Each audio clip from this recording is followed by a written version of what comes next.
Okay, looks like we got people just tumbling in like tumbleweeds. Here we go. Edgar. Okay, people, welcome to usually we do our coffee, co-work, and chill sessions on Monday, but this is the complete opposite of a chill session. This is going to be epic session with Michael Janda. You saw the intro, you saw the event. Probably many of you are very aware and very excited about who's in the house today. So this is very exciting. We're gonna have a ton of fun. So, make sure you got yourself your coffee, your water, or maybe you're on the other side of the world and you got yourself something a little more exciting. That's cool too. Feel free to chat, light up the live chat there if you got questions. I'll take notes of any good questions there, so we can also do a Q&A session afterwards, or maybe we'll pepper it in. We'll keep you on your toes. So without further ado, Michael, thanks so much for coming. Hey, thanks, Brad. I'm excited to be here. Awesome. Brad and I were just talking about the Monday morning blues of getting all of your gear working again. Yeah, it's real. The struggle is real. Yeah. Yeah. It is. It's like the second before I went live, my camera went black and all these texts went across the screen, and I was like, okay. That's what it is. This is fun. Yeah. Awesome. Okay, well, let's see. Everyone in the chat, let us know. So Michael knows, because I know all you guys, but Michael is new to the Creative X crew. So let him know in the chat, where you're from, maybe your craft as well. Are you a web designer? Are you a graphic designer? Are you a copywriter? Like, what's your deal? What's your craft? Are you freelancing, running an agency? Like, light it up, let us know. Also, throw in where you're from as well. It's always cool to know. We've got a very, very global community here, which is always fun and always tricky to arrange scheduling. Sometimes we'll have people say, it's 3 a.m. here. This better be good. Yeah, that is. It's always the pressure. Yeah. Got to deliver. Yeah.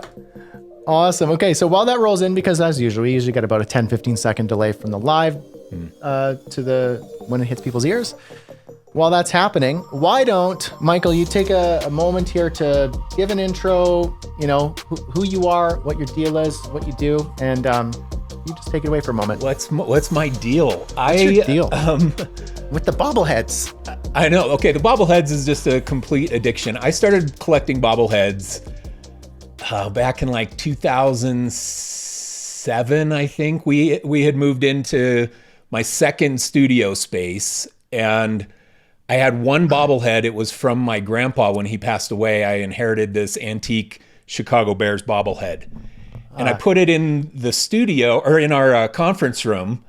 And then I was like, man, that is kind of lonely. So I went on Amazon or something and found a few other bobbleheads that were like, they were like $10 or something. I bought Bob Marley and Jimi Hendrix or something. And I was like, man, $10. It's pretty cool. So then I bought a few more. And then I bought a few more, and then I went down the rabbit hole, and the collection became what I have behind me here. That is awesome. The thing that was fun about the bobbleheads, though, is that at one of our Christmas parties for our agency, we surprised all of our team members and got custom bobbleheads made of each person on our team. And they opened them. I mean, it was better than the Christmas bonuses that I gave everybody that year. The custom bobblehead. That is so cool. It's like the ultimate gift when you're bobbleheaded by someone else and given it as a gift. You'd make a good bobblehead, Brad, with the mustache. For real. You would. That's awesome. Yeah. Okay, well, that was not my background. I started an agency back in 2002. My agency was called Riser, and I grew my agency over 13 years and then sold it in 2015. And then I worked at the agency I sold to for a couple years, and then started doing what I'm doing now, which is mentoring creative entrepreneurs. I do one-on-one coaching. I have a bunch of courses out. I've written a couple books, Burn Your Portfolio and the Psychology of Graphic Design Pricing, and do webinars and speaking events and things like this. And I love my life right now. I love it. I never had a mentor when I was growing my agency. And so I was just scrambling around trying to figure it out. And now I'm trying to be the person that I always wished I would have had. Somebody to just tell me, here's how you price it, and here's how you do a contract, and here's how you get residual income on web design projects like we're going to talk about today. Nobody ever taught me this stuff. I just had to grind it out and figure it out. And I love trying to fill the void that I felt as an agency owner or as a full-time freelancer. That's awesome. And always good to have, because yeah, you're right. Like, when you're starting out and you don't have that mentorship, guidance, community, like, and you figure it out by yourself, yeah, you learn a ton. And if you're able to succeed doing that, like, it's kind of like you're bulletproof in a sense, and you've been armed with knowledge and skills that clearly paid off. But now you've got something, it's like, it's your duty to pass that down the line and say, don't go that way, or watch out for this roadblock, or it's the person who's coming. Oh, okay, I got to tell this. I think this makes sense. My wife and I, for our 10th wedding anniversary, we went to Ireland and we hiked Croagh Patrick, the holy mountain, the mountain St. Patrick climbed. Like, that's like, and people do it all the time as just like a pilgrimage, or just because it's a nice hike. And so we did it, significant. But the weather on that one day was the worst possible weather, and was actually quite dangerous to climb it. But we were like, no, we're doing it today. It has to be today. And what it feels like, I'm going to tie this in. Your journey and what you're doing right now. It feels like when we were climbing the mountain and it was getting treacherous and pretty sketchy. We were on our hands and knees, pelting rain sideways. We couldn't see ahead. It was so much fog. We didn't know how far we were from the summit. And we were on our hands and knees climbing boulders. And I was like, this doesn't seem safe. And a gentleman comes down and he's too happy. And we're like, what's up? Like, what's going on? Where are we? And he's like, go this way, don't worry. This is the hardest part right here. Once you get up here, you're going to see this, do this thing. Oh, is my camera cutting out again? Yeah. Did you see internal that? temp high? We just talked about that. I just jinxed you, man. Jinxed you. Michael, just a moment before, Michael was like, does your camera overheat? I'm like, no, it's perfect. Yeah, it's perfect. You did. You did. And for a moment, well, actually, for the last 7 minutes, I felt bad about my camera because it overheats. And now I don't. Now there we go. Now you don't. Okay. So let me just turn it off to give it 5 or 10 minutes, and I'll use my inferior webcam here for a moment and get all my bills out of the way. I had a nice set, and now I got to look at this. Okay. One sec. I'll be right back. So anyway, while he's jumping over to do that. Back. Oh, okay, you're back that fast. I was just going to start telling stories. Oh, well, but, you know what? It's okay. Just you got to finish your story. Yes. So this man comes down, gives us directions and reassurance, a little bit of like, okay, watch out for this, but you're going to make it. But here's a couple things to look out for. And that is what kind of gave us that extra boost when we thought we were going to turn around. We're like, I don't think we can do it. And he was like, you can do it. Watch out for here. Do this. Go up here. You'll do it. And we were the only ones who made it to the summit after the group who went with us. We're the only ones who made it up. And so you are like that happy man who came down the summit in the fog. And was like, you can do it. It's a good metaphor. It's a good metaphor. I wish I would have had a happy man coming down the summit to tell me it was all going to be okay when I was in the depths of despair. I mean, it happens. I don't know why. Yeah. Being a creative entrepreneur is so challenging. It's so emotionally challenging. You're putting yourself out there for critique every single day. Yeah. And as creative people, we have natural insecurities that are built into us. I believe that it's because we get critiqued for a profession. We show something that we made out of the passion of our soul to someone else, and then they tell us that it sucks or they like it, and we don't know. It's like you're going on a first date every single day, and you don't know if the other person's going to like you or not. And that's how we feel.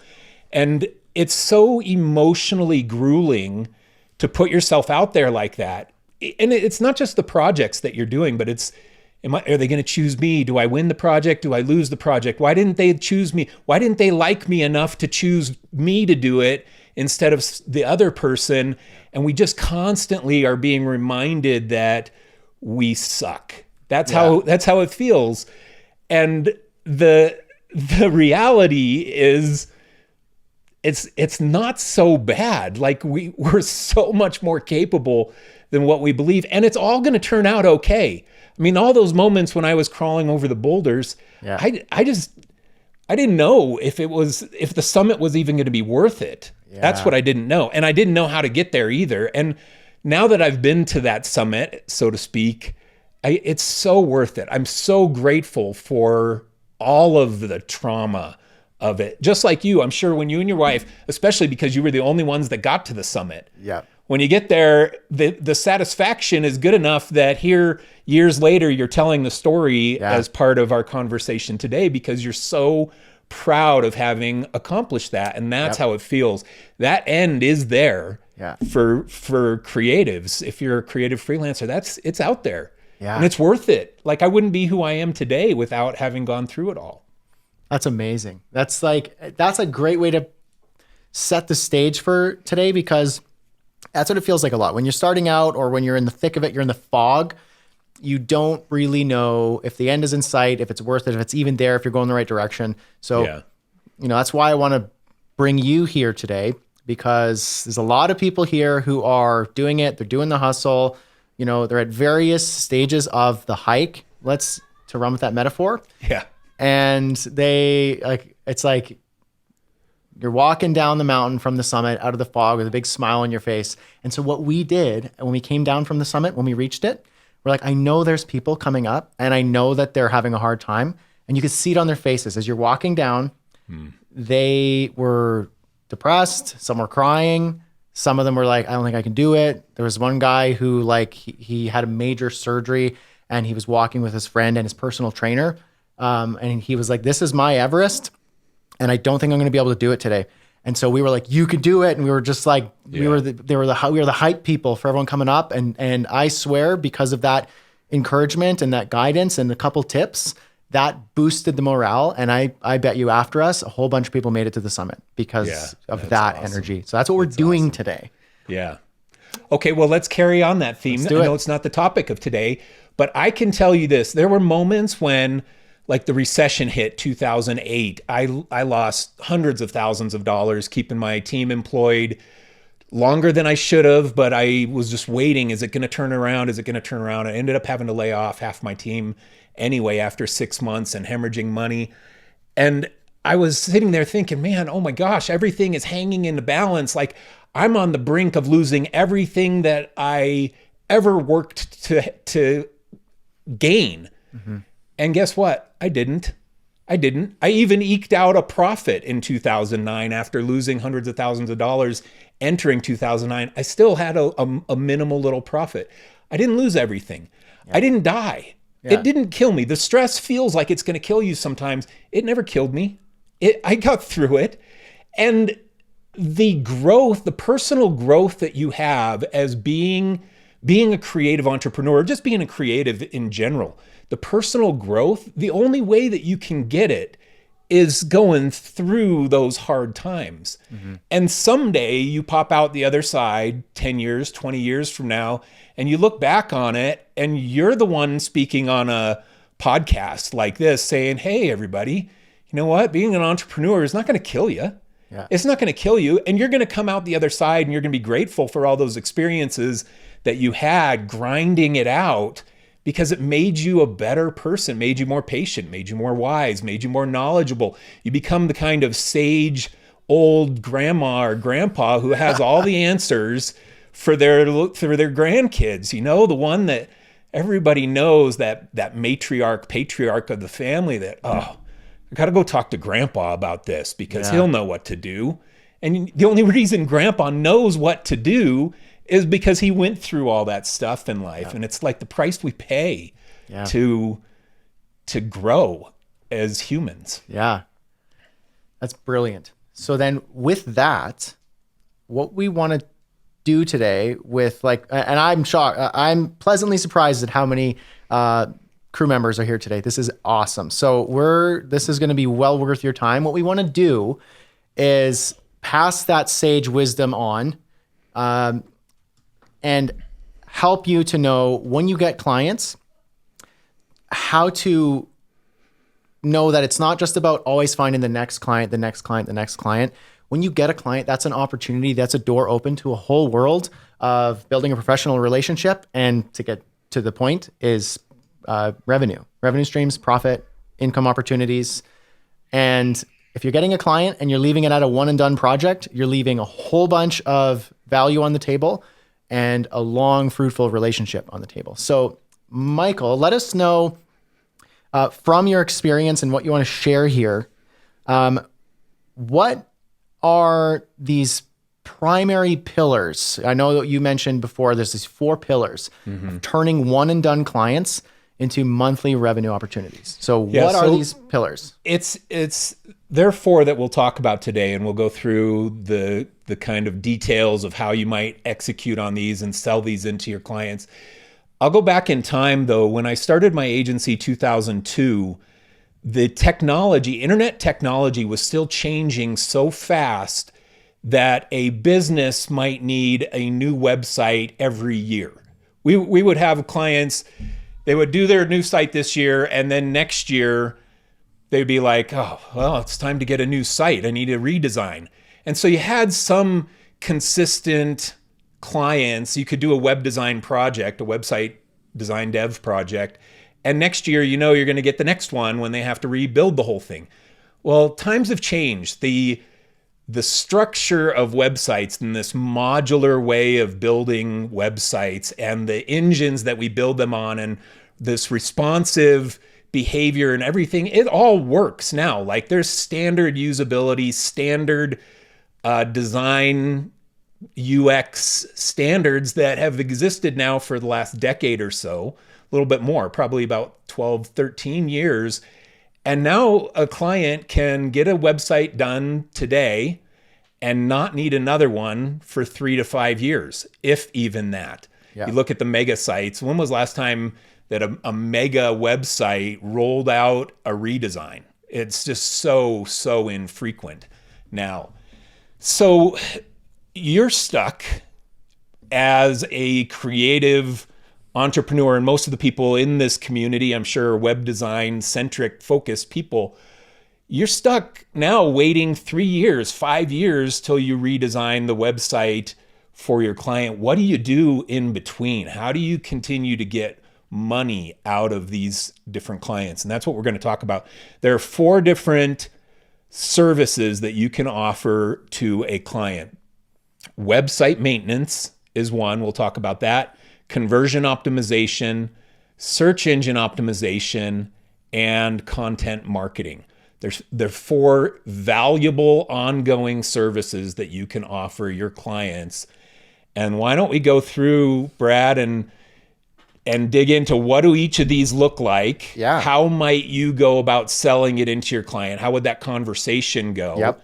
What would you do to fulfill it? What are how do you execute on it? And even we can talk about how you might price something like this for your clients. Okay. So let's break it down again. So we got website maintenance. Yep. Okay. Conversion optimization. And optimization. Search engine optimization. And content marketing. Okay.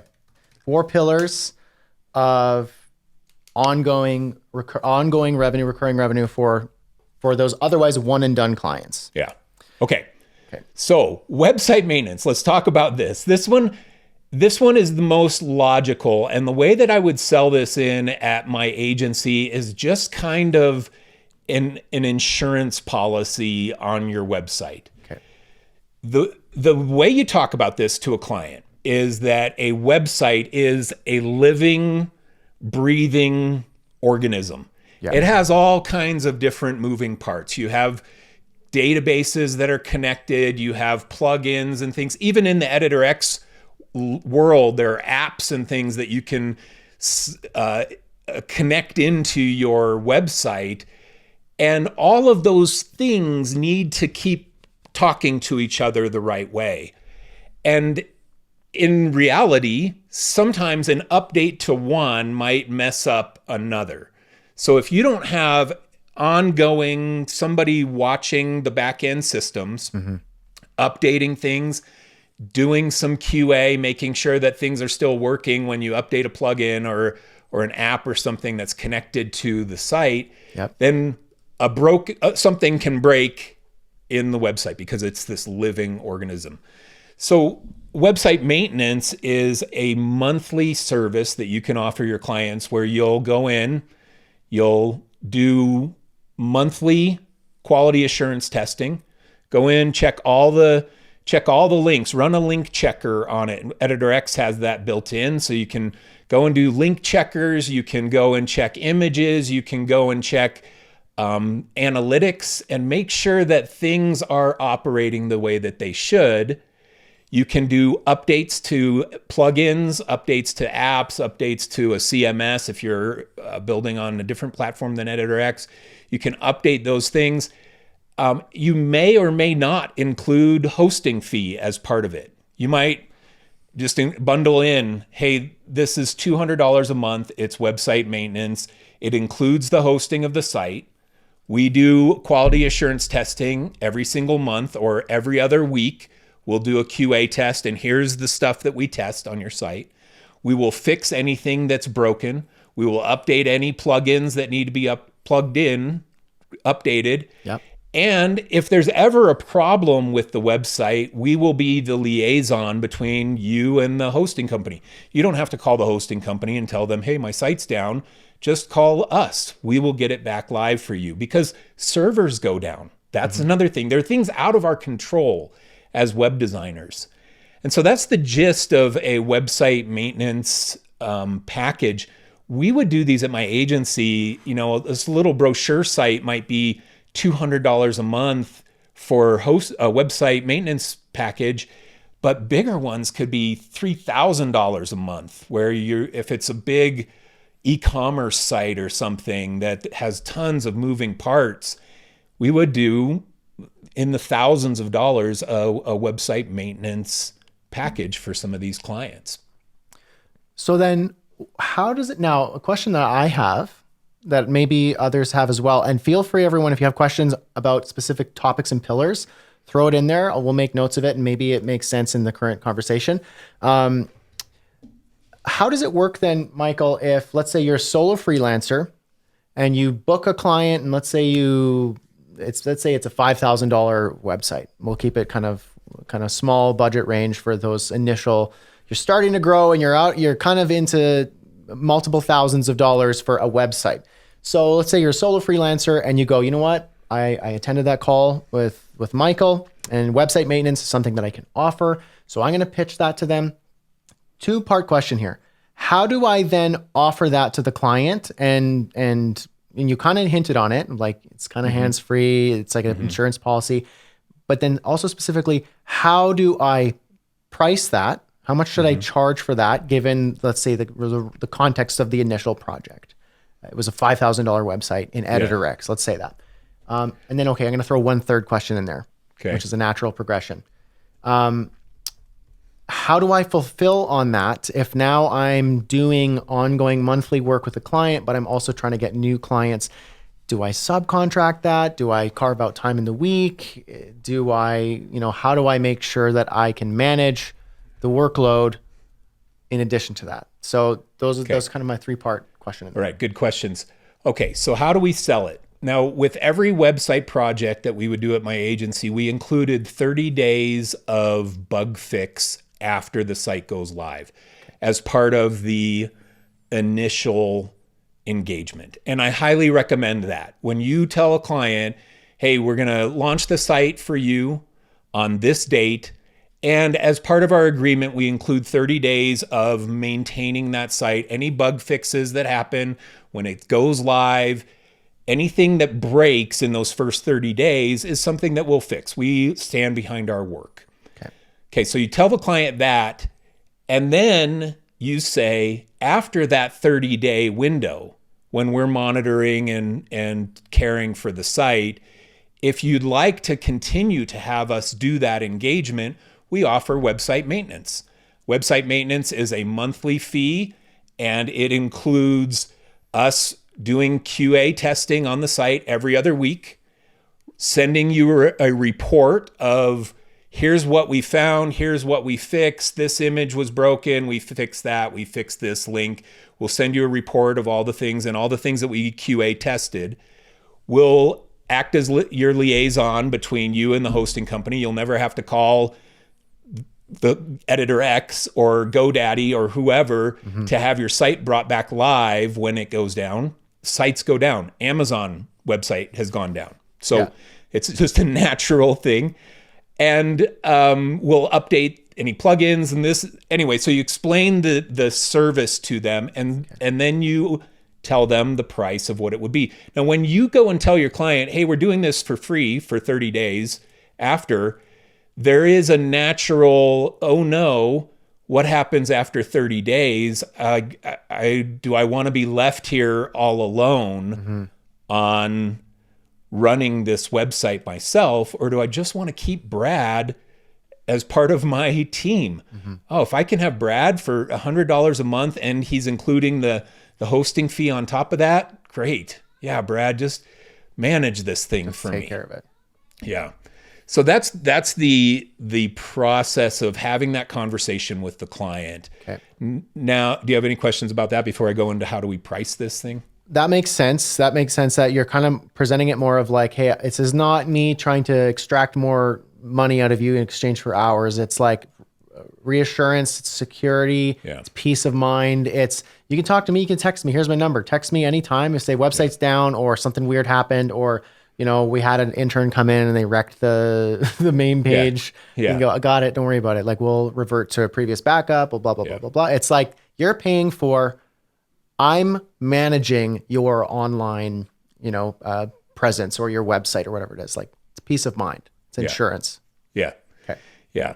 And it resonates. I mean, a client who's spending, e-commerce clients are the easiest ones to sell on this because they're always updating new products and things. It's, and there's so many moving parts on their website, and it's so tied to their revenue that it's an easy sell. They can say, oh, well, my site's bringing in $12,000 a month in sales, and having Brad available to call for $200 a month, I'll do that. Yeah. The mindset that their website is generating revenue makes it an easier sell. It's an obvious ROI. Yeah, it is tougher if somebody, if you do a little $1,500, $2,000 website for a brochure site for a dentist, and that's the site you build it in Editor X and then launch it, you're going to have a tough time selling that client on a $200 a month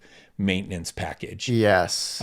So you've got to sell it into the right type of client that has enough moving parts and enough of their business is running through the site that it makes sense to have a support, an ongoing system. And that might dovetail into actually a question here from Adante. Says, but do you give them the method of how they can continue on their own? Like, do you give them the option and show them, here's how you could do it by yourself, so that it doesn't feel like we're strong arming them into squeezing them for every penny? So it's like, in that context, if you got a small brochure site, Adante, and it's $1,500, $2,000, even $3,000 project, if you're asking like $200, $300, $500 a month, that client is probably the type of client where in that lower budget range, you just kind of, as a part of your package, you say, we give you a training document with videos and walkthroughs, standard operating procedures, taking care of all of it yourself. If at some stage you upgrade to e-commerce and you want to start selling products and you want to do content marketing, then we talk about that. You're not strong arming them into anything.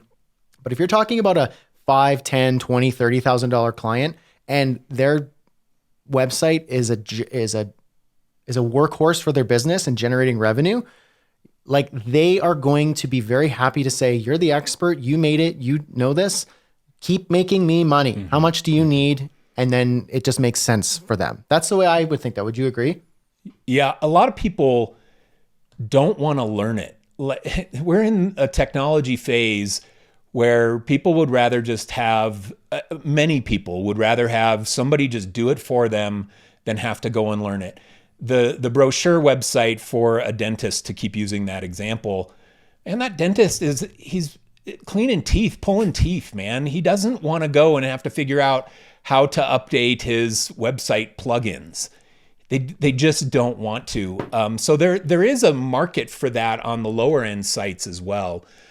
I don't believe in the strong arming things. I believe in showing the client that there is a potential need in their business and then positioning myself as the solution to it. Yeah. And that's all it is. It's saying, hey, we maintain this for you for 30 days.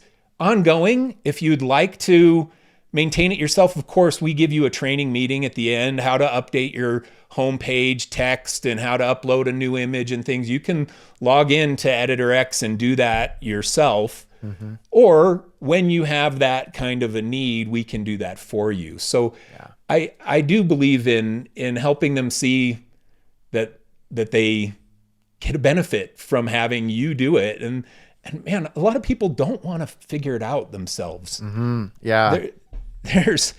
I'm capable of figuring out a whole lot of crap myself because I've been doing this for a long time, mm-hmm. but there's still things that I don't want to have to figure out. Running ads, as an example, running pay-per-click ads and stuff. Even the tools walk me through that so well, but there's some nuances that are going to take time to figure out. And I'd rather pay somebody who knows it inside and out to run ads for me, not me having to sort through and figure it out. Yeah. Search engine optimization, we're going to talk about it in a minute too. It's the same kind of thing. Yeah, I get it. I understand meta tags and descriptions and all that stuff, but I don't want to do it myself. I'd rather pay somebody to do that service for me. So then on that topic of having the client offload that responsibility to you, let's say you're the freelancer and you don't have a studio, like you're not a studio, you're a solo freelancer and you haven't even, maybe you've dabbled with subcontracting. This is where this starts to come into play. What if, let's say you're pretty good at selling the client on ongoing maintenance, website maintenance, which it's a pretty easy sell. It's a dovetail into the service and everyone here should be doing that. Let's say you've got 4 clients that you've signed at, let's say $500 a month. Let's say you're doing something like that and you've built in a package. It's a good price and it takes you 2 or 3 hours a month to do that, to do it well, to create a report, maybe a quick little video message or whatever it is that you do to create a good product. Let's say you got 4 of those, but you also have, you're getting bigger projects as well and you have to do bookkeeping and you got the whole business side of things. And you go, this is a lot of work for me and it's starting to have a negative impact. Is this something that you just start subcontracting and you have someone who's like your account manager and they manage those ongoing retainer tasks? Yeah, totally. Easy thing to outsource.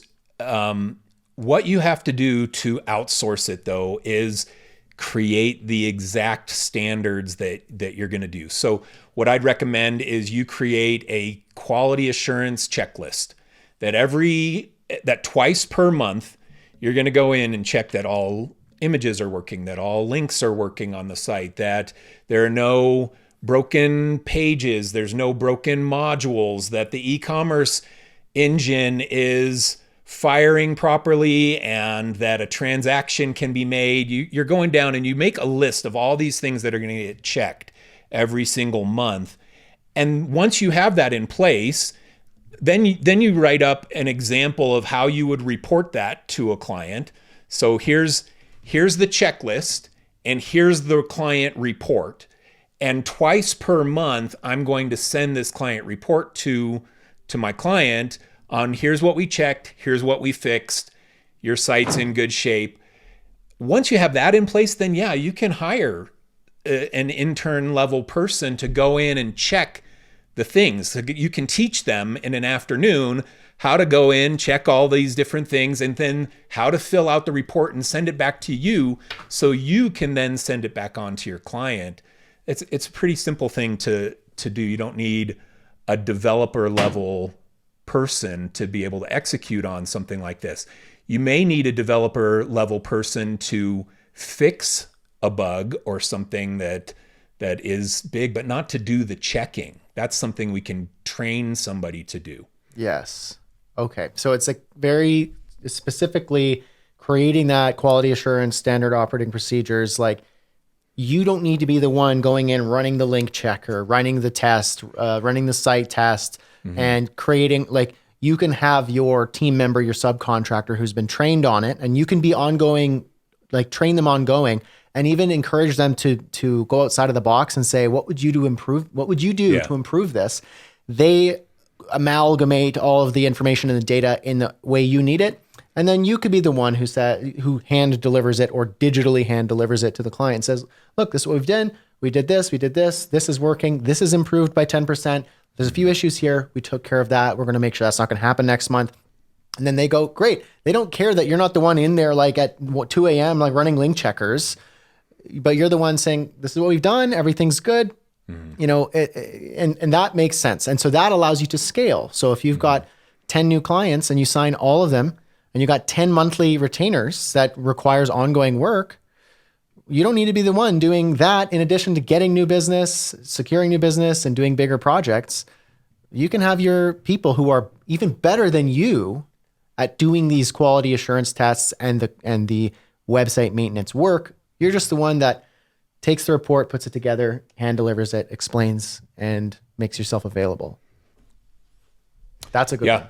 I think it's spot on. And it's a valuable service to the client. You're not selling them something that isn't of value to them. You're selling them something that gives them peace of mind and fixes anything that breaks. These clients, here's the thing. These clients are going to call you anyway. Like they're going to call you in 6 months if the website breaks. They're not calling editor X saying, hey, my website's broken. They're calling Brad, who built it on editor X. That's who they're calling. Yeah. So by not trying to sell this into them at the start, then you're doing yourself a disservice because you're going to get the phone call anyway. The other thing that really comes out of this is that when they call you in 6 months after they didn't agree to pay you for website maintenance, they know that calling you 6 months from now when the site is down is going to cost them money. They're not under the impression that this is some unlimited length warranty on a website because you said 30 days after launch, we maintain it. Yep. If you'd like us to continue to maintain it, here's a website maintenance package. We have 3 different options for you based on how often we're doing the checks. We're doing our QA test once a week, every other week, or once a month. So 3 different packages that at varying prices.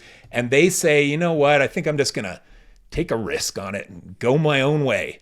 Yeah. And then 6 months from now, they know it's going to cost them money if they call you to fix something because they turned down the website maintenance package when you tried to sell it to them. So there's that alternate benefit. There's no downside to offering it because it's at least setting a precedence that they will be charged money when they need something fixed in the future. Yeah. And it continues the relationship. It's peace of mind. It's something that they can feel comfortable if something comes up. You're in ongoing conversation. There's no 6 months later, hey, this weird thing happened and what's this going to cost me? Can you just throw me a bone here? Like, you're just like, no. Like, we've got a good thing going here.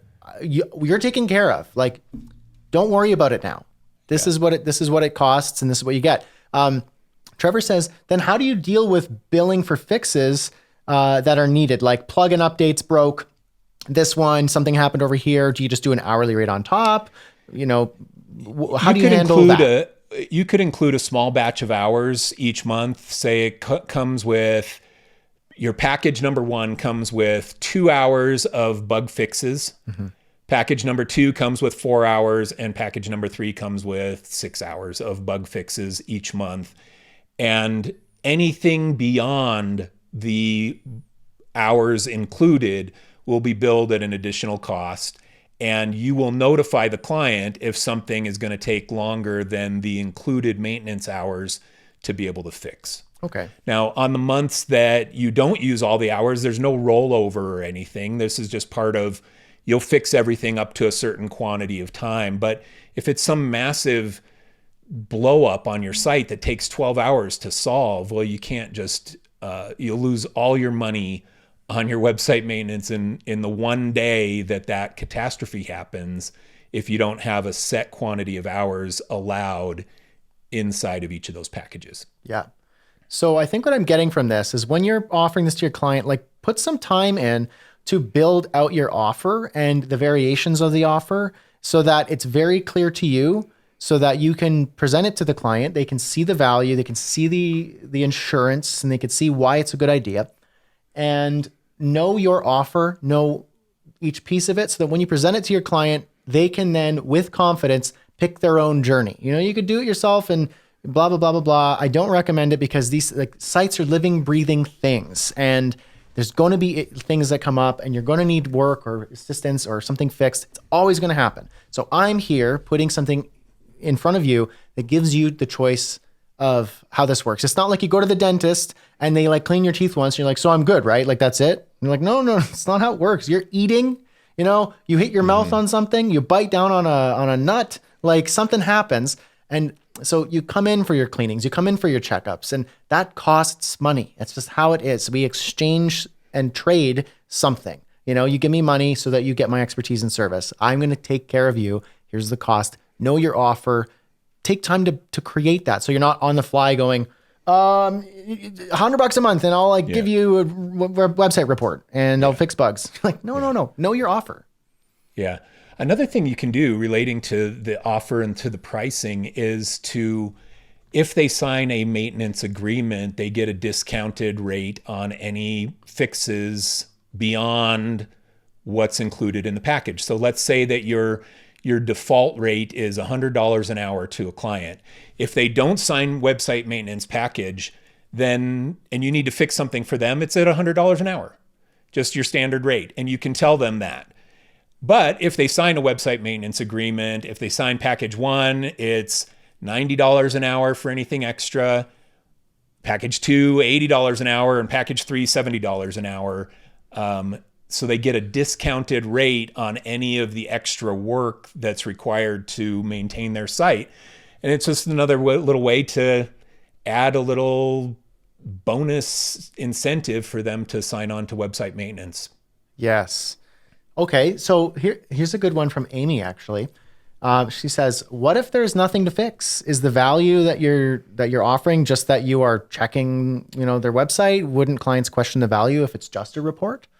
I'll give you an example. I have a couple of online courses, and we live in the piracy world of people bootlegging courses, putting them onto black market sites and reselling them and blah, blah, blah. I have a company that combs, they have a website, internet comb that goes and combs the internet every single week looking for sites that are ripping off my courses, and they get them removed. Some months, I get a report every week. Some weeks there are like, oh, we found one and we removed one. Other weeks, like I got a report this morning, they found 39 different websites that were pirating my site. They had 33 of them removed already, and there were 6 of them that were pending removal. And they send me a spreadsheet of that. On the weeks when they found one, I look at it and I say, oh, good, nobody's pirating my junk. On the weeks when they find 39, I'm like, gosh, thank goodness I'm paying the $60 a month to this company to just push the button to comb through the internet and then push the button to auto send a request to have those removed to the host. I don't ever question it. I didn't have clients ever question it either. Do you question your dental insurance? To go back, you were using the example of a dentist. I mean, I went in and got my teeth cleaned. I never have cavities. I don't have any crowns or root canals or anything, but I don't sit back and say, but I think I'm just going to take a risk. I'll be fine. I got good teeth. I don't. I keep paying my premiums for my dental insurance just in case. And I don't feel bad when I don't have cavities. And I think that there's something similar in the way that your client perceives website maintenance. And if they don't, that's fine. Yeah. It's fine. They don't have to sign it. They don't have to agree to a website maintenance package. You can just say, hey, this is the position that you take as the creative. We do not want to be the kind of agency that just builds a website for you and then throws it over the wall and says, good luck. Mm-hmm. That's not who we are. We want to have a long-term ongoing relationship with you. We want your website to be successful for your business. Mm-hmm. We want to maintain it for you. We want you to feel like you've got us in your corner to help you when something goes down. We're not the kind of agency that just gives it to you and says, best wishes, see you in 5 years. That's not us. And so whether you want to do website maintenance with us or not, that's up to you. But just from our standpoint, we want to be a long-term, we want you to be a long-term client for us, and we want to support you ongoing. Yes. And you position it like that, and the clients, it's not awkward. It's awkward for the client. That's who it becomes awkward. It's awkward for them to say no when you position it that way. Because then they'll say, you know what? I don't want a long-term partner. I just want to go for it on my own. Like, I can handle this. Yeah. And that's the thing, is the way that you present it to the client is what's going to frame the conversation. If you're selling it, when people are saying like, is there rollover hours, or what if they don't use their hours? Like, if you're selling hours and just saying, you can just have me on call for a few hours and you direct what you need, then they're going to always be looking to like slash line items and discount. But if you're like, look, like what Michael said, when you have this piracy checker that goes through and they say, hey, guess what?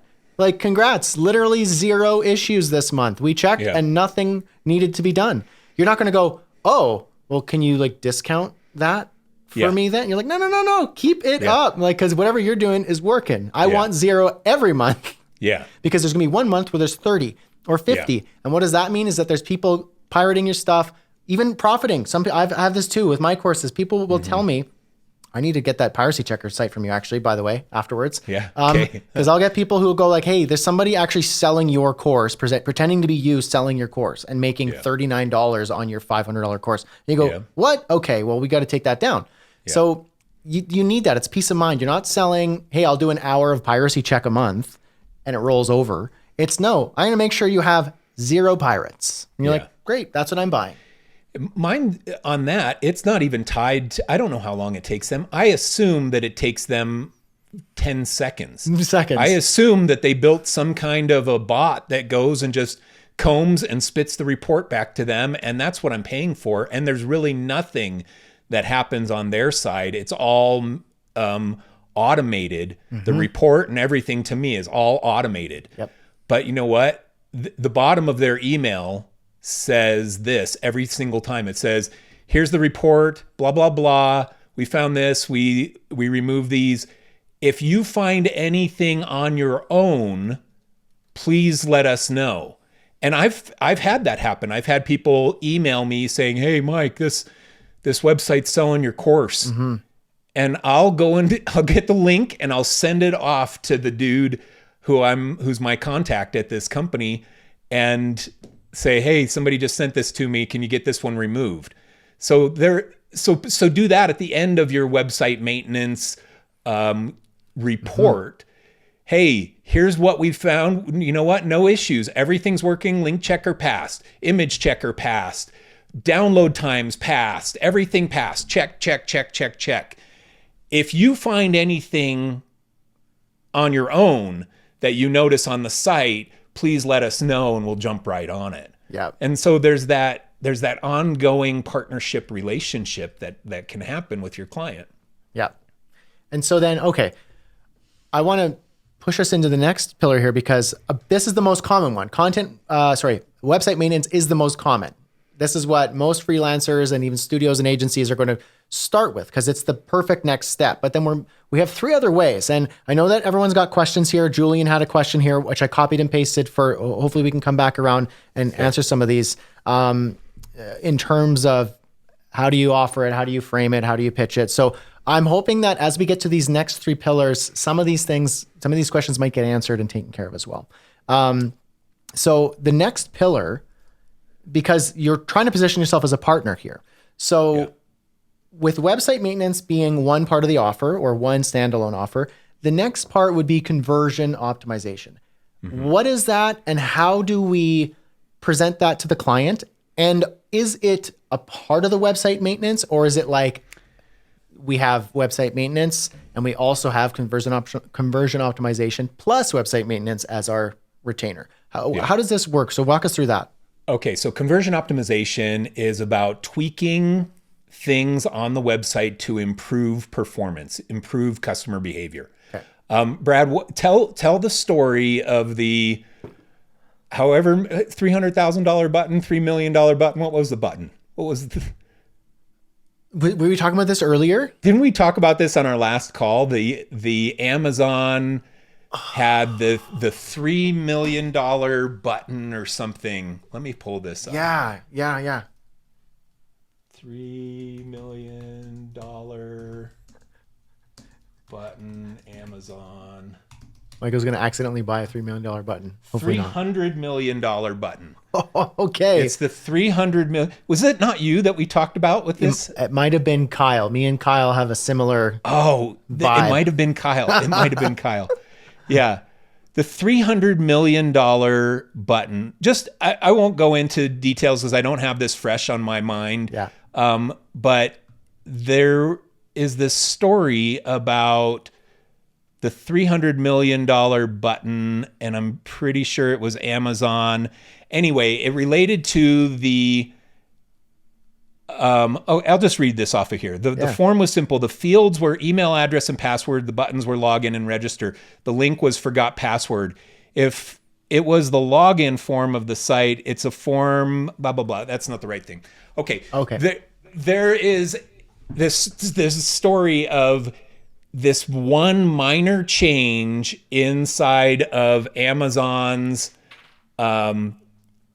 usability that equated to $300 million of additional revenue. And you can, I'm gonna stop looking for it, but you can find this article. Okay. There's multiple articles about it. The point is that minor changes can make a big difference.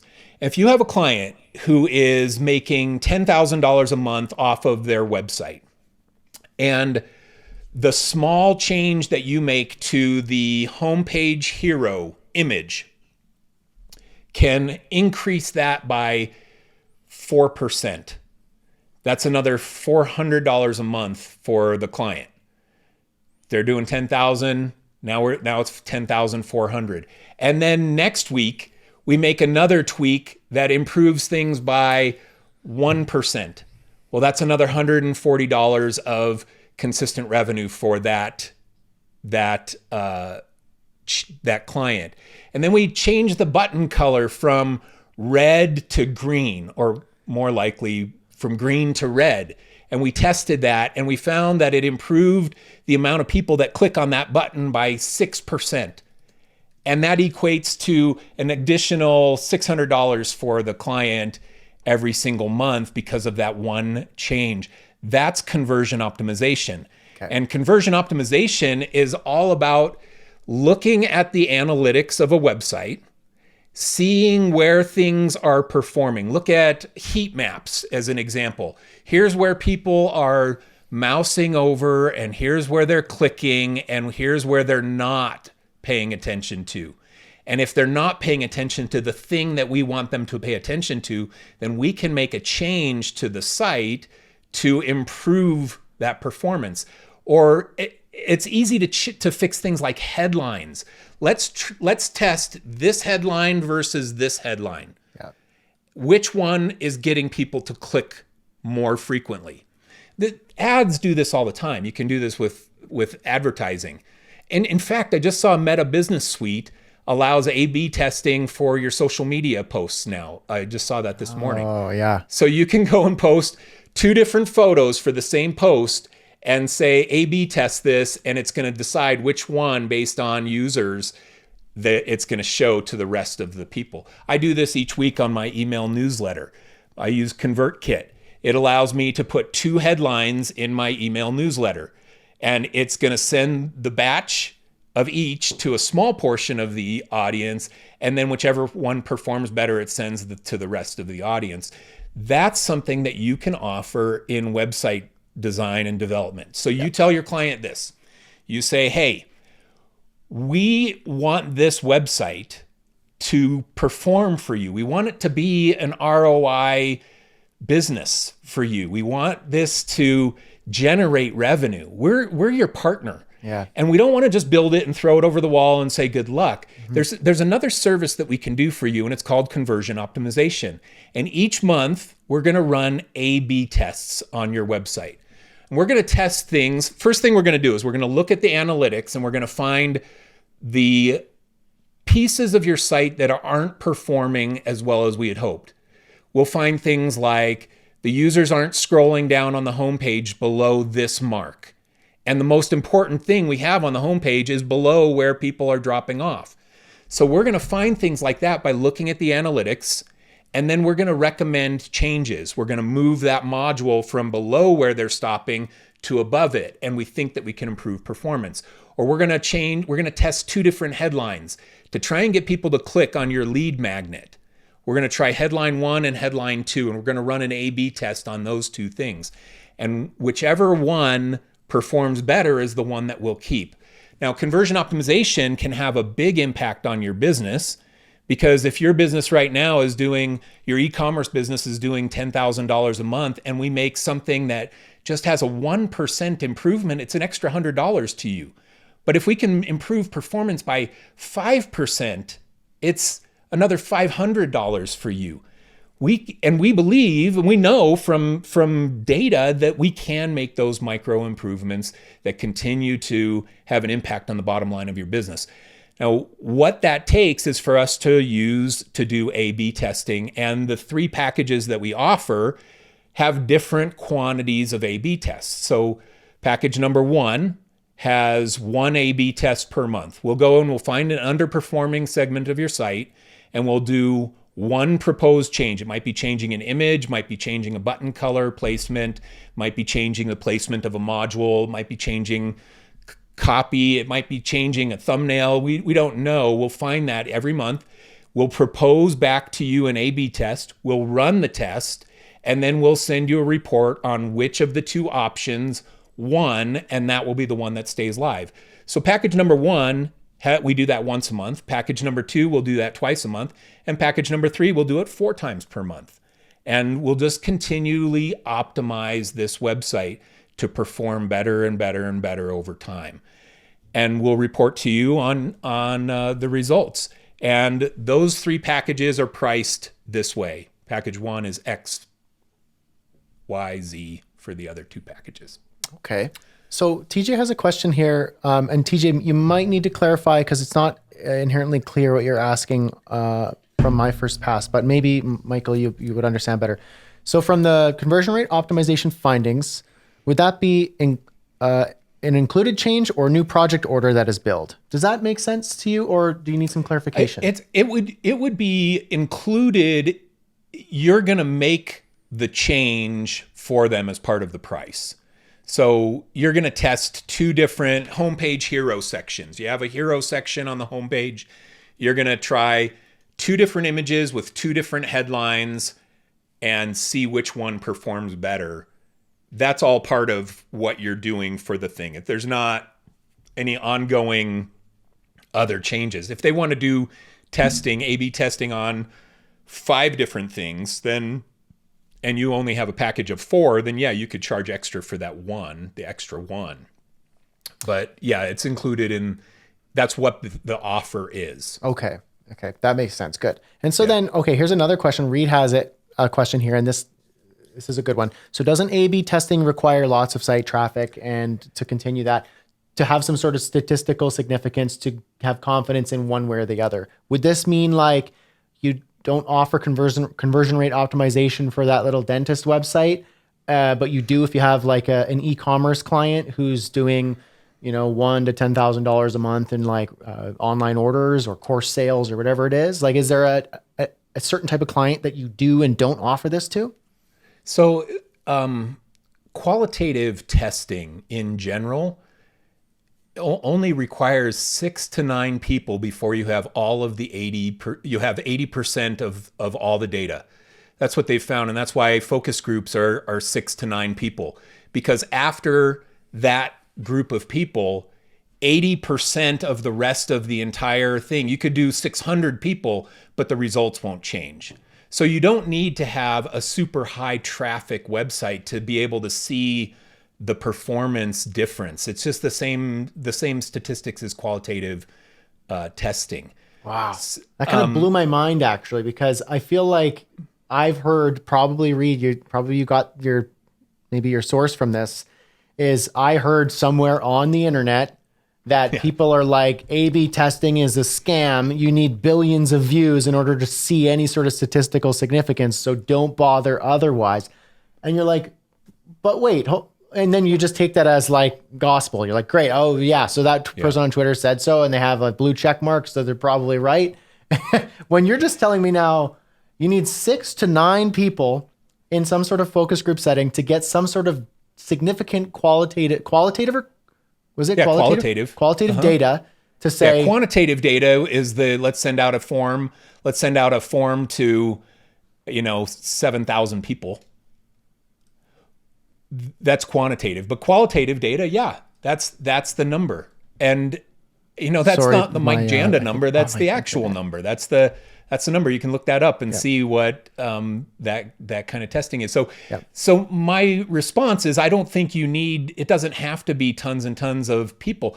Now, there is more value to a website that is high traffic than there is to a low traffic website. If the dentist has 60 total visitors coming to their site, and you make a change that gives them a 1% improvement in conversion, well, that's not even one new patient a month.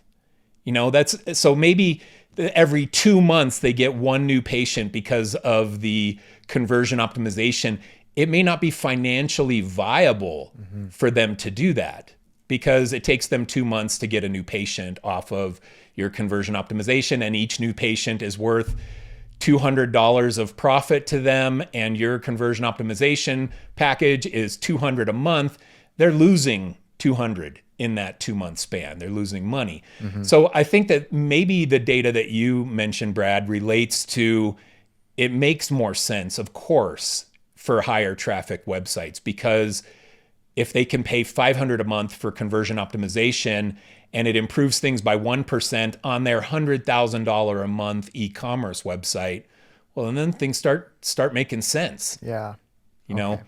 So I'd say it probably relates to that. Yeah, that's a good point. Yes. And I appreciate you clarifying that too. So that's like where probably offering this to your clients is more of, you discern, is this a good offer? Because you're not just throwing all your offers to make money off of the clients, trusting you. You're a partner in their success. And the more you help them succeed, like, everybody wins. They make more money, they get more clients, they grow, which means their budget grows, their revenue grows, and then you get to level up alongside them. And now they have bigger problems to solve. They have more valuable solutions that are required. And also their word of mouth, it's going to be worth gold, because they say, look, we used to be doing this much and this is where we struggled, but like Michael's agency with this, they helped bring us to this next level. So absolutely give them a call.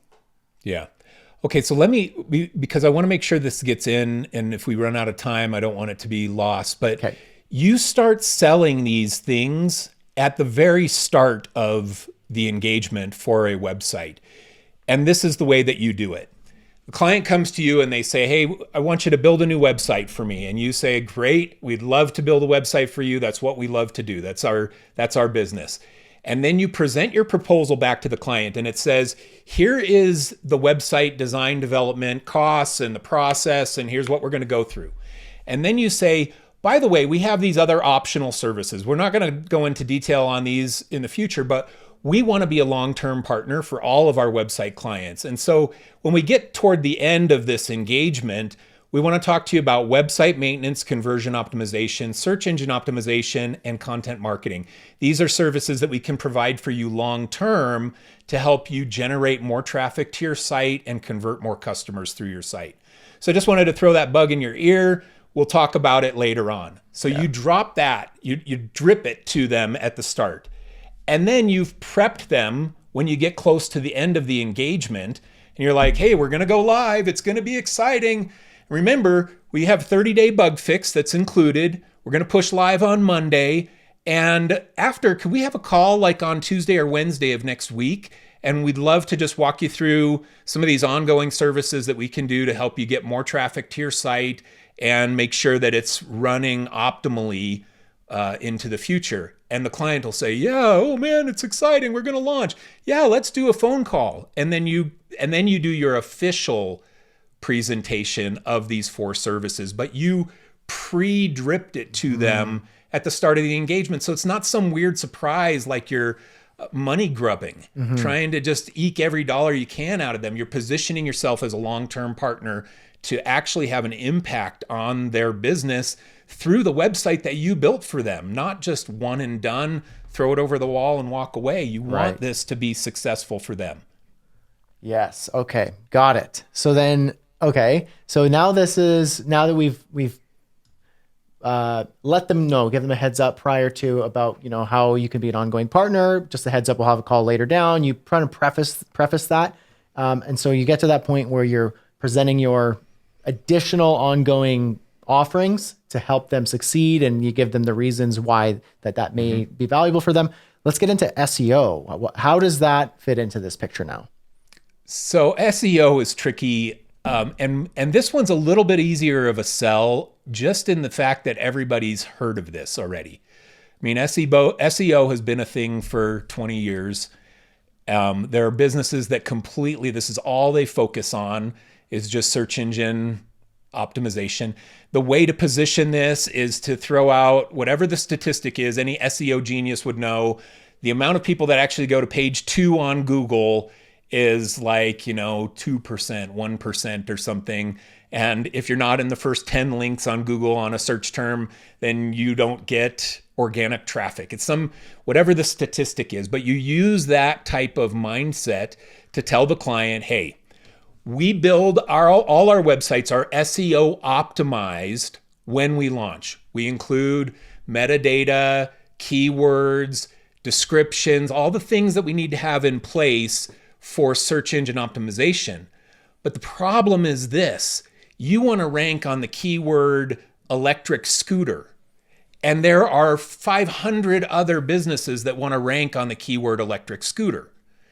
And every single month, many of those businesses are hiring someone to do search engine optimization, to continually refine the metadata of the website and the content of the site to help it perform better in search.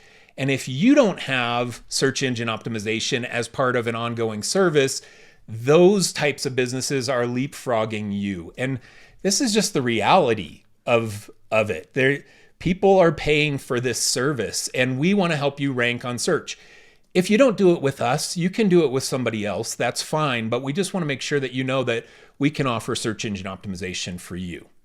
Yes. And we'll target keywords and continually help you rank on the keywords that your business needs to rank on to get that organic traffic. And so, okay, counterpoint here from TJ, and I kind of have my own take on it as well. But in the wake of AI, ChatGPT, chatbots, Bing's AI, and all these chatbots that are going to start finding their way into the world, a lot of people are going to just go straight to AI chatbots to get their answers and get more direct rather than some long article that they have to find their answer. Chatbots will find it. So counterpoint from TJ, I have my own thought. I'm curious what yours is. How relevant will SEO still be with ChatGPT and similar giving direct answers? Okay, so I don't think Google loses this battle. I know that the Bard whatever had some mishap at launch, blah, blah, blah, but I don't see Google losing this battle. Google is so entrenched in the search of everything in our lives. I believe, and I always go with the big fish on this stuff, but I believe that Google's AI, when it's tied in together with its search feature, somehow continues to win our usage. As far as how SEO is affected, I know that I would not be surprised if Google's AI automatically omits any of ChatGPT's AI with ChatGPT AI checker, whatever. I don't know how it all plays out, but there's going to be an AI war that happens, and somebody is going to win. And I believe that it'll be Google, just because I love to put money on the big fish that already owns. I mean, Google, we don't say go Bing it. We say go Google it. We don't even say go search it. Just do a search for that. We say just Google it. Yeah. It's already built in. It's synonymous with searching, and I think that it'll still be that way. And so I also believe that, and I know that this already exists, but you get dinged for just posting ChatGPT AI written articles on your website. The AI checkers go and find that, and they lower your ranking as a result. So I think there's going to have to still be some humanity in it. I don't know how it all plays out. Honestly, I don't have a crystal ball. I just know that the Googles of the world tend to win these battles. Yeah. I would agree. And my thought here is, let's say AI is permanently entrenched in how we do things. And the reality is like, I hate when I look for a recipe and I get taken to a recipe food blog and I have to read the life story of themselves, their grandma, and their life's dreams before I can just see like how much flour did I put in this dang recipe. And I'm swiping and swiping, where now you have a jump to recipe button on every single one of these food blogs because nobody wants to read all that. The reason why they're writing that is for SEO. People skip it. And so the reason why ChatGPT is great, and you go like, how many cups of flour in this freaking recipe? It says 3. Okay, great. It doesn't change. It just changes how SEO works. So what's going to happen is, instead of us reading, AI is going to read it. And so we have to optimize SEO. And if AI chatbots are going to comb through the article to give us our answer, we're probably going to get, if say Google more deeply incorporates AI chatbots into Googling, which people are still going to do, you're going to get, here's the answer. It's 3 cups. Oh, did I freeze? I don't know if you guys can still hear Brad, but his Sony A7 isn't working as well as he had hoped earlier in the day. I think I jinxed him. I jinxed you, man, on your Sony camera. Oh, no. Totally jinxed you. Let me know when I'm back. You're back now. Okay, this happened last week. I am calling my internet company after this and saying, give me free internet until you fix your issues. Luckily, everyone's still able to see you. We're both recording locally, so we're not missing any of this. No. I think my point here, the AI got him, says Edgar. My kind of point in summary was, AI is going to comb through, SEO is still here. And when you're searching and you get your AI answer, it still has to comb through your article. Keywords, is it going to be AI SEO optimized? So SEO might, am I still here? Yeah, you're still here. Okay, good. AI might change the way we do SEO traditionally. It's just going to be SEO version 3.0 AI optimized. I think so too. And if you think about this, like already you Google something and it presents the links in order of relevance to you as far as Google's existing AI can tell. Well, why? It probably won't be any different than you doing your search and then the AI summary shows up, and then below it, it says, and here are the 7 most relevant links relating to that if you'd like to learn more. You know, that promotion of deeper content somewhere other than just the AI report that you get. Yep. Or the AI starts citing the articles that it combed as a reference, like we see in books. You read a book and they cite some data, and at the end of that chapter, you can see the reference where you can read that entire article that it came from. Well, ChatGPT doesn't do that for me now. Like I type in and say, hey, how do I do this? And it'll just send it back to me. It never cites its reference. So I don't know if I'm getting the Terminator's made up thing to take over my brain or whatever it's trying to do. I don't know if that's what's happening or if it's actually giving me valid data. Well, at some point, I think that these AI tools need to cite their reference and give us, hey, and here's where you can learn more. It came from this expert that is talking about it, and here's the article. Exactly. And so that's I could see SEO playing a factor in that. Exactly. And if you're offering these services ongoing, you say SEO, ongoing services in the wake of AI technology and chatbots, as they start to change, it's rapidly changing. SEO is going to be rapidly changing its algorithms. And if you're on the ball and you say, I research, I stay like at the cutting edge. Okay, since he froze again, I see where he's going with this. If you it's an easier sell into your client saying, hey, search engine optimization is the real thing. This is how we rank and get organic traffic, but AI is changing everything. And one of the things we do at our agency is we stay on top of this, how AI is impacting organic traffic to websites. And so with our SEO packages, that's something that we're constantly managing, monitoring what's changing in this AI world as it relates to search. And so that can be helpful in the sales pitch to a potential client, helping them see, oh, okay, yeah, I don't know how this is going to play out. Everybody's worried about AI right now. Everybody's talking about it and worrying about it. Man, AI, it's funny, the AI boom that we're seeing right now, it's the tulip pandemic, whatever that thing is, and then the COVID everything. I mean, it's this is the new buzzword, and then NFTs, and then this is the new buzzword of the time, AI. But it's been existing. Freaking Google is AI. Google search has been AI forever. The tools we use, people are freaking out about things like Midjourney and stuff. Man, I remember when, this is just going to be me ranting for a minute, but I remember when you didn't have a drop shadow effect you could put onto something in Photoshop. It was something you had to manually create by duplicating layers and Gaussian blur and that kind of stuff. I mean, it was AI has been trickled into our lives in ways that people don't even realize.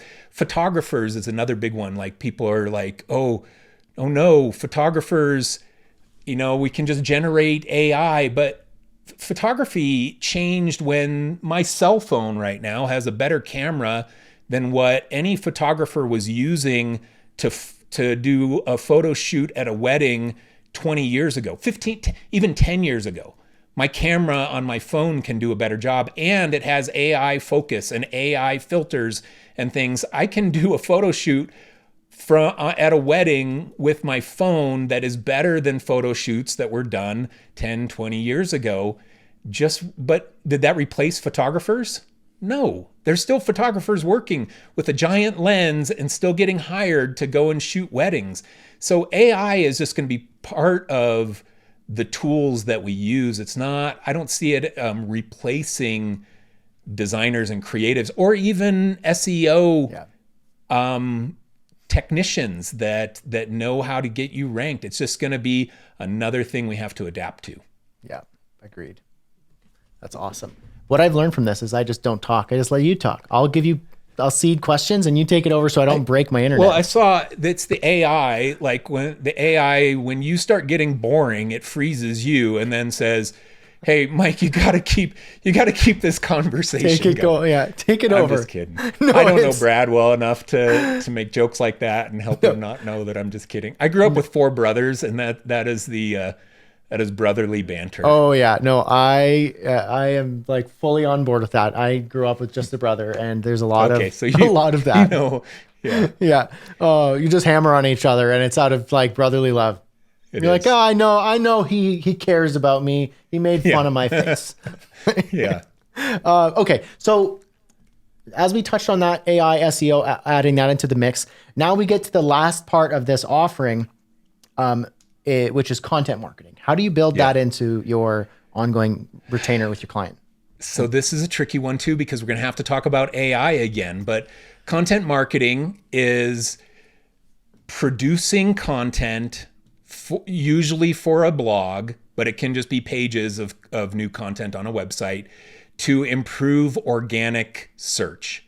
And content marketing has existed for 20 years. And if you have an active blog or an active website that's continually adding new content, your website will perform better in search.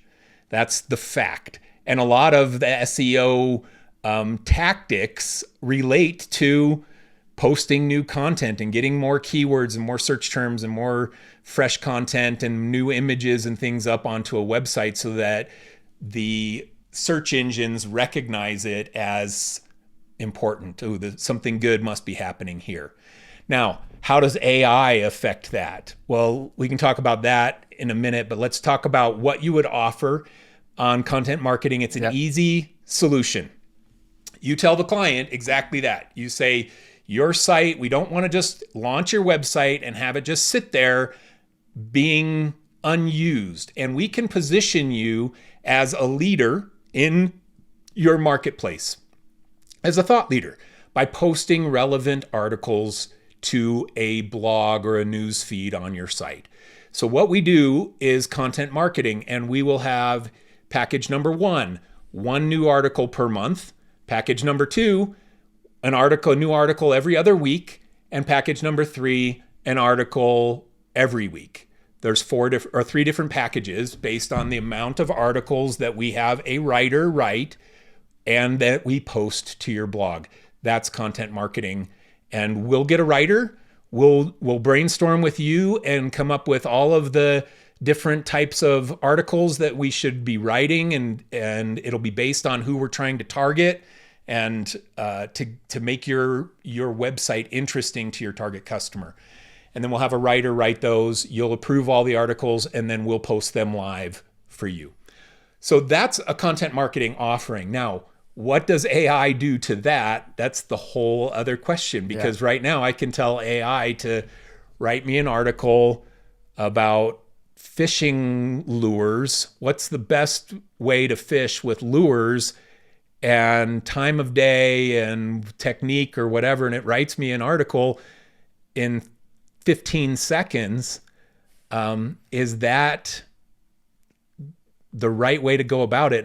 And I don't know how the search engines are going to behave. I know that human content is probably going to regularly be prioritized over AI content, or we're just going to end up with this gigantic spaghetti mess of the internet with just people spamming 100 articles about fishing lures onto a website to try and become relevant in search. I don't know how all that plays out, but content marketing is going to still be around. That's what we do on social media. It's still going to exist. So figuring out how to help your clients with content marketing until the last 2 months was a simple sell. Now it is a little more complicated with AI tools coming into the mix. And what I would add here, briefly, if my internet will allow me, if the AI gods will allow me to, is you be transparent. You say, look, AI is a thing, and we don't use AI to write our articles.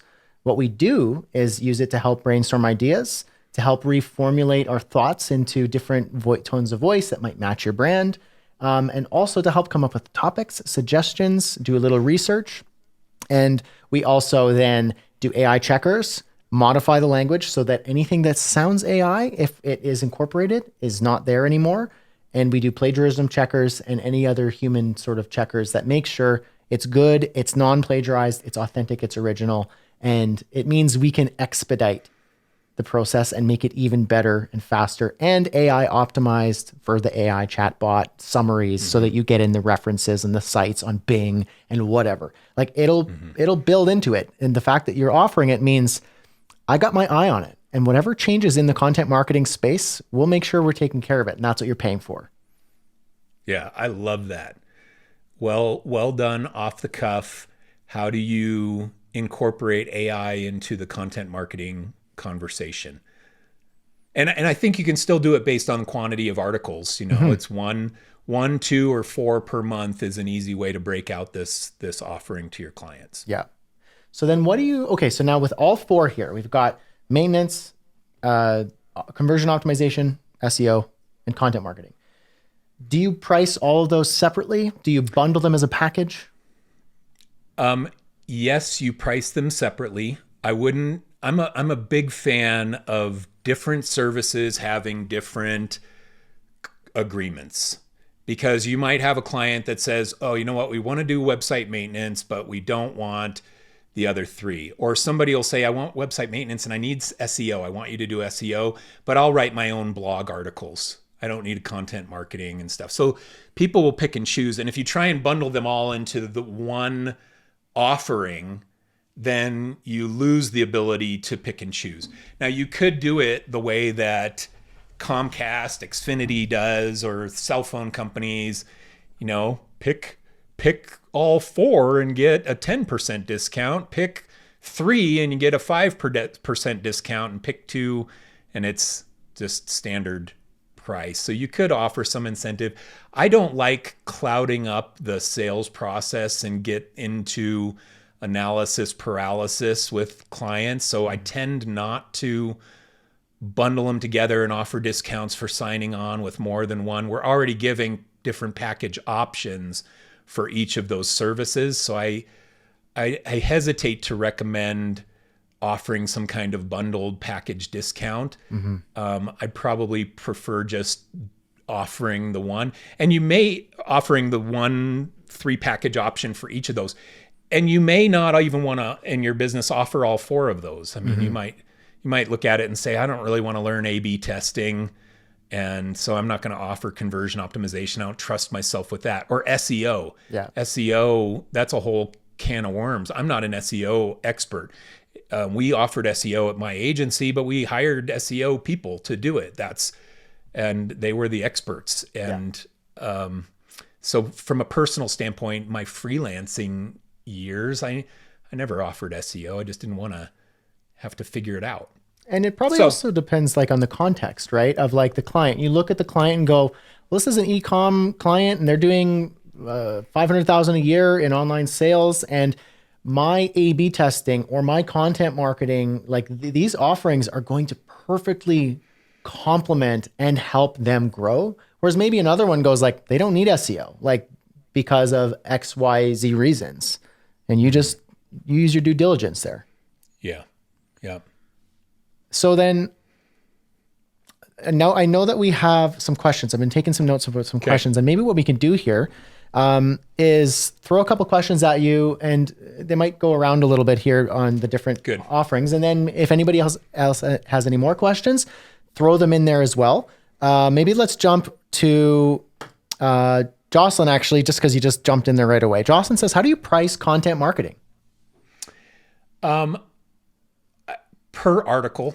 Okay. And that's the way that designers on Fiverr offer it as well. So if you do, it's per article, and quantity of words is usually what it is. And if you look on Fiverr, Upwork, or something, you'll see people posting, I'll write a $500 article for you, or a 500-word article for you for $30, a 1,000-word article for you for $80, and a 2,000-word article for $120 or something. So they'll give you multiple prices based on the quantity of words. And that's how I would do it. The quantity of articles and the quantity of words. Okay. I'd probably say 500 to 1,000 word articles. And you just give them that all the articles will be in that range. And then you say, if you want one article, it's $80 a month. If you want 2, then it's $140 a month. And if you want 4 articles, it is whatever the discounted rate would be from that. You make it a per article price a little bit less for each one, for each tier. Okay. So they get the most benefit from doing the biggest package. Okay. So let's say you were, just for easy math, $100 for one article, $180 for 2 articles, which makes them $90 each. Yeah. or 320 for 4 articles, which makes them $80 each. Right. You could break it out some way like that. I'd probably, just based on what writers charge for blog articles, I'd probably be lower than that. I wouldn't be $100 per article, because people just say, oh, I can hire a writer to do it for $50. The benefit though is like, you're not only just selling the articles, you're selling the editorial calendar. You get the topic ideas. You say, here's what we're publishing. You have a big summer launch or a product launch, or maybe you do an event every summer with the Chamber of Commerce, and you've got a lot of people coming in. So we're going to have 3 months of content that is geared towards that. So sure, you go and hire a writer for $20 an article. In fact, send them to me, because that is great, because now I get a really good, cheap writer who's going to help me offer these services. But the reality is like, we're not just writing articles. We're planning out the content, editorial calendar. There's an arc. There's a build up. There's a bit more management that goes into it. Good comment, Brad. And you can tell that it was a good comment because the AI didn't freeze him up. They liked me on that one. Yes, Brad, keep going. Keep going. You're dropping bombs. Exactly. Here's another question. Okay. How can we reach non-regular clients and offer ongoing services that we provide? So what's a good approach for clients who maybe gather a little dust? They're not as routine. Maybe you did a project for them 6 months ago, and you're like, you know what? I watched that video and that call with Michael and Brad, and I need to do some maintenance and ongoing work. How do you broach that? It's an easy reach out, and you should be doing this. Okay, the first thing, in your brain, you need to start thinking of yourself as a servant to your clients, that you genuinely want to help their business. Start positioning yourself that way in your brain, in your own brain. And it takes away some of the fear of reaching out to clients, past clients, that you let the relationship go stale. You let this client, you did a website for them a year ago, and shame on you, you haven't reached out to them for a year. Well, you have to look at it and say, oh my gosh, what am I doing? I want to help my client. What have I been doing? And you look at their website and you see that they haven't even uploaded anything new for the whole year. And you reach out to your client out of genuine interest in helping their business. And you say, hey, client, we started a new service over here. I looked at your site and it's still looking good. We did a little QA test for you just for free. Didn't find any links that were broken. But we started offering content marketing to help you get organic search traffic and position you as a leader in your industry, or as an authority in the eyes of the website visitors. I'd love to chat with you about that, because I know that it can have a big impact on your traffic and the retention of people that come to your website. Could we have a call about that? Or could I send you some more information?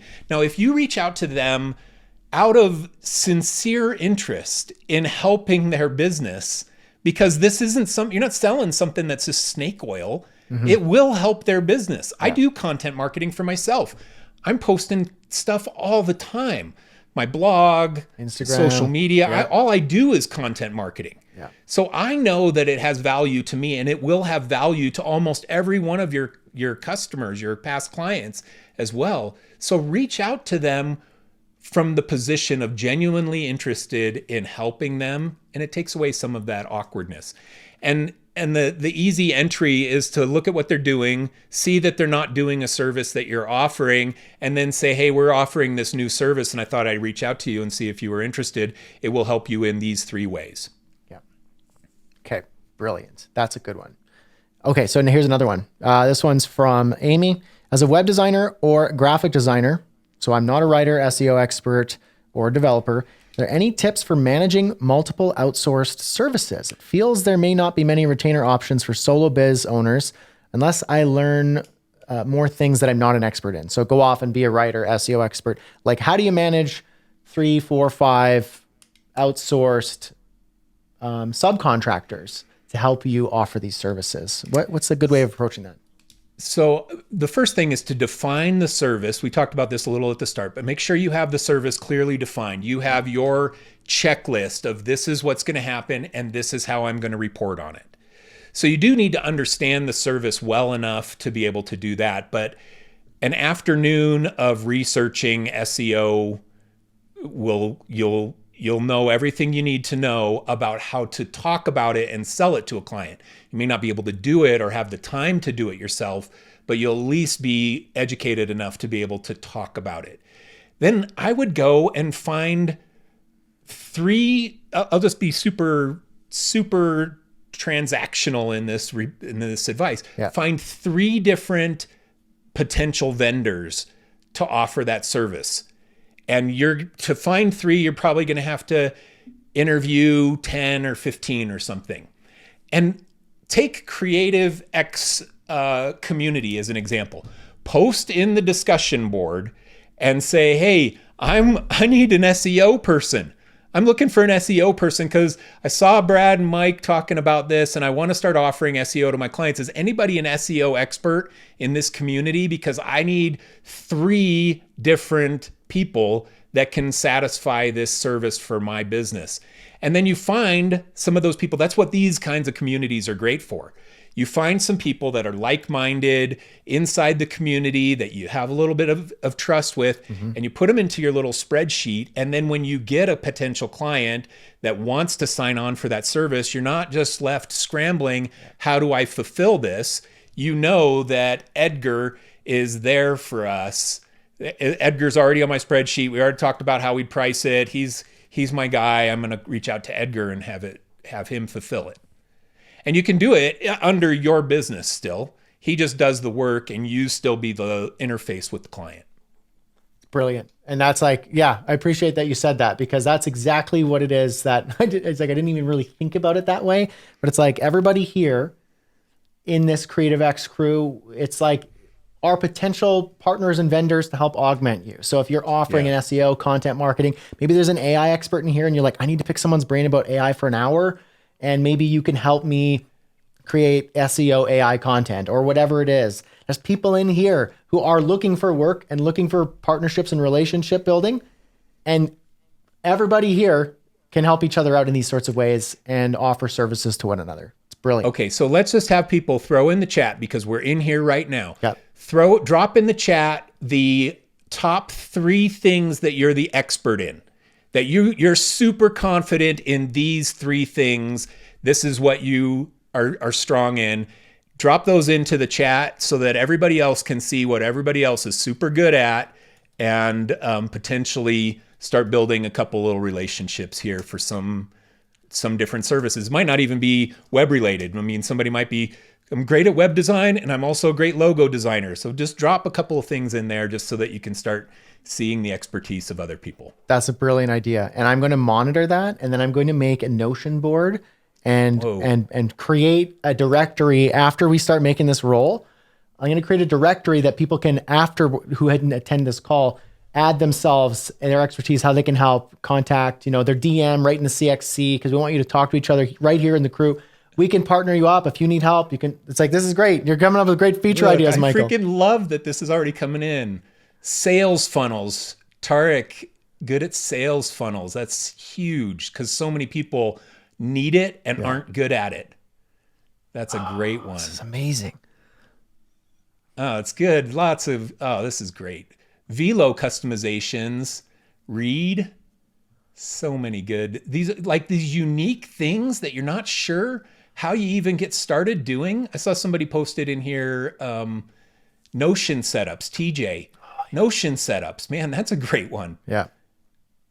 Oh, there's Nathan has Notion system building, project management. So good. Okay, I love seeing this. This is good. This is very good. Honestly, this is great. Thanks for doing that, Mike, because I'm going to be using this and adding this as a feature to the CXC. Okay. Yeah. So now another question here, and then we'll be respectful of everyone's time, especially yours, Mike, because I was like, it'll be an hour. Here we are at $1.40. I haven't been an hour in anything. It's easier for me to go for 4 hours than it is. You should have just been like, you're a liar. You know it's gonna be longer than that. Yeah. Okay. Here's another one. I'm curious how much FaceTime, not just digital communication with clients, do you recommend for these types of maintenance contracts? So how often do you actually talk to clients and stay in touch directly? put it in your agreement, the exact number of meetings, reports, etc. It's all got to be numeric. So if it's one strategy conversation per month, then you put it in there. Like say you're going to do content marketing. You offer the one strategy call per month. And that's all that's included in that bundle. So just make sure it's numeric. Okay. You want to have the exact list of deliverables, the exact list of reports, and a sample report of what it's going to look like, and then the exact number of communications that you have with the client. You tell them we're going to send you an email every Friday, or we're going to do 3 emails, and then one of our things will be a conversation, but you define it. Now, the rule of thumb for me is that most of your clients buy from you because they trust you and not someone else. That's the truth across the board for creative services sales. Relationships are so critical to your ability to sell. So don't do yourself a disservice by hiding behind written communication when you could have had a verbal communication with your client. The verbal communications are what build those relationships fast.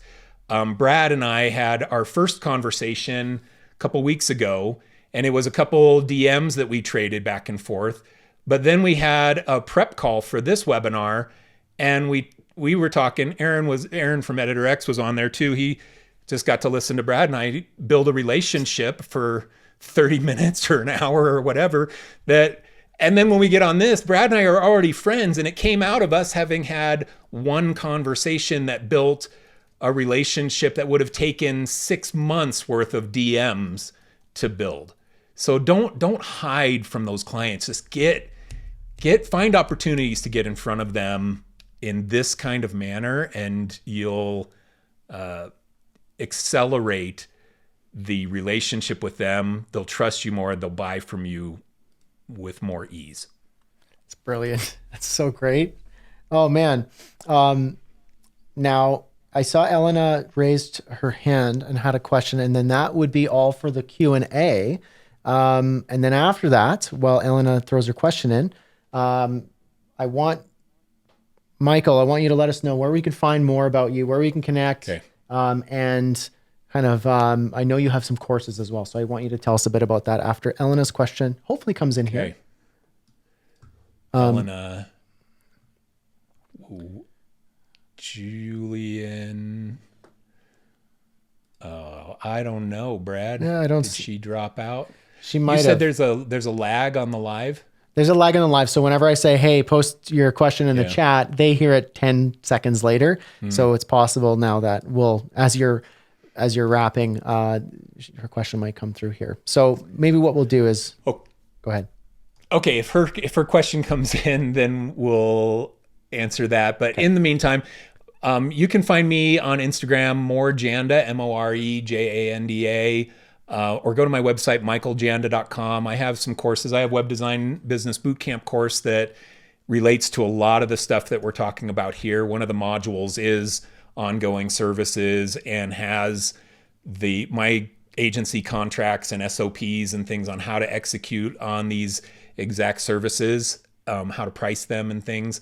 So I have a module in my course about that. I have a module on Editor X and how you use Editor X from a business standpoint, not just from a technician standpoint, like how to make your hero section and make a button color change. It's not that. It's here's how you sell a no-code website to a client, or an Editor X specific website to a client. Here's the contract you use. Here's the proposal process. Here's how you talk about no-code websites with your clients in that sales process. So there's a whole module in my course that relates to Editor X as well. So those are a couple things to highlight based on this, but that course is Web Design Business Bootcamp. You can find out all the information on michaeljanda.com, my website.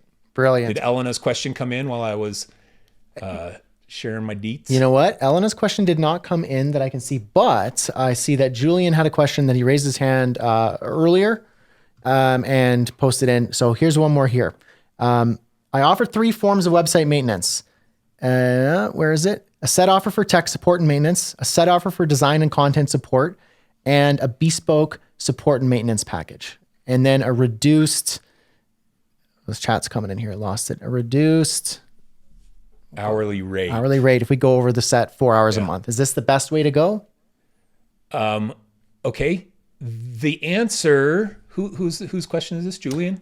Julian. The answer, Julian, is if you're making money on it, then yeah, it's a great way to go. So go back and assess the amount of time that you're spending on this, the value you're delivering to the client, and if what you feel they're paying you covers the amount of time that you're spending and the value they get out of it, then just keep doing it. There's so many different ways to package up these services. There's not just one set way like what I ran through today. It sounds like you've got a great structure there, and if it's working, don't break it by trying to do it a different way. Yep. That's my answer to you. Yep. So many different ways that you can bundle your services and sell them to clients. And you know your clients and you know your services better than anybody. So trust your instincts on that if you have something in place that's working. Amazing. So, okay, everyone, this was so great. We learned a ton here. We got 4 pillars. You got content marketing. Sorry, I'm going at the end here. You got website maintenance, conversion optimization, SEO, content marketing. The web is still a wild west. It's been around for a long time, but everything's changing. Everything's growing, adapting in the wake of AI, so much. So you can pick and choose how you want to offer this. Just make sure you know your offer. Make sure that you play with it, you put it on paper, and you find the way that you're most comfortable presenting that to your client. There's no just one tried and true way. There's lots of principles and approaches that you can take, but using these 4 pillars, you get to pick and choose how you want to plug them into your business. If you want to plug them in at all, maybe just 2 of them are attractive to you and only 1 of them are valuable for half of your clients. So take some time, write it down, figure out how you want to incorporate that. And always come back here to the CXC. This replay is going to be available. Michael and I are going to be taking snippets of this and we're going to be putting it on social media as well. So if you want to come back and have little tidbits and reminders of how you incorporate these things, don't just end here and say, well, that was a good chat. I'll think about those 4 things. Put it down. Yeah, offer something. Yeah. Offer something. Go make an offer. Ongoing. You got to get residual income out of your clients. Otherwise, you're going to be in the roller coaster of big month, small month, big month, small month. Yep. So just figure out some way, and hopefully you got something out of this, some way to put your clients into an ongoing agreement that has value to them, that helps spread out your roller coaster, even out your roller coaster a little bit in your business.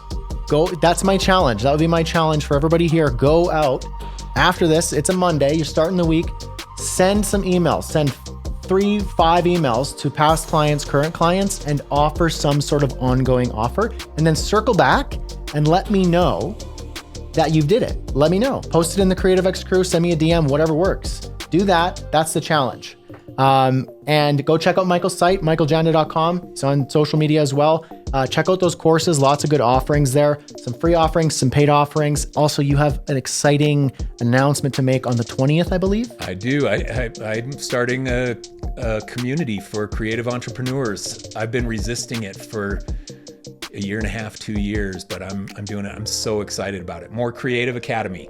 There's a wait list if we want to drop that in. Drop it in. Drop the wait list in. Yeah, and I'll drop. Is it going to be in Circle? It is going to be in Circle. Oh, brilliant. Okay, so here's drop that link in there. Here's what's cool. So everybody here, we're all in Circle because Creative X Crew is hosted on Circle.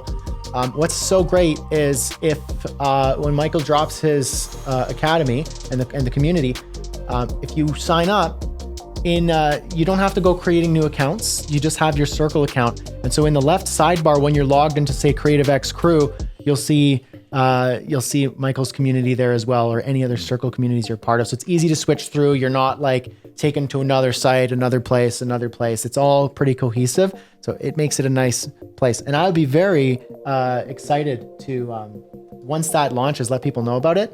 And Thank you. Get me in there. I'd love to be a guest on your show and return the favor in kind. Michael, thank you so much. This was awesome. Thank you. This is so fun being with everybody. Thank you for sticking around. We had the bulk of the group lasted the whole time. The whole time. I really appreciate that. Brilliant. Thank you. Hopefully you got some good little nuggets out of this. Awesome. Michael, thanks so much. And we will be in touch. And Okay. we'll catch you on the flip side. Okay, see ya. Cheers. Bye, everybody. Bye.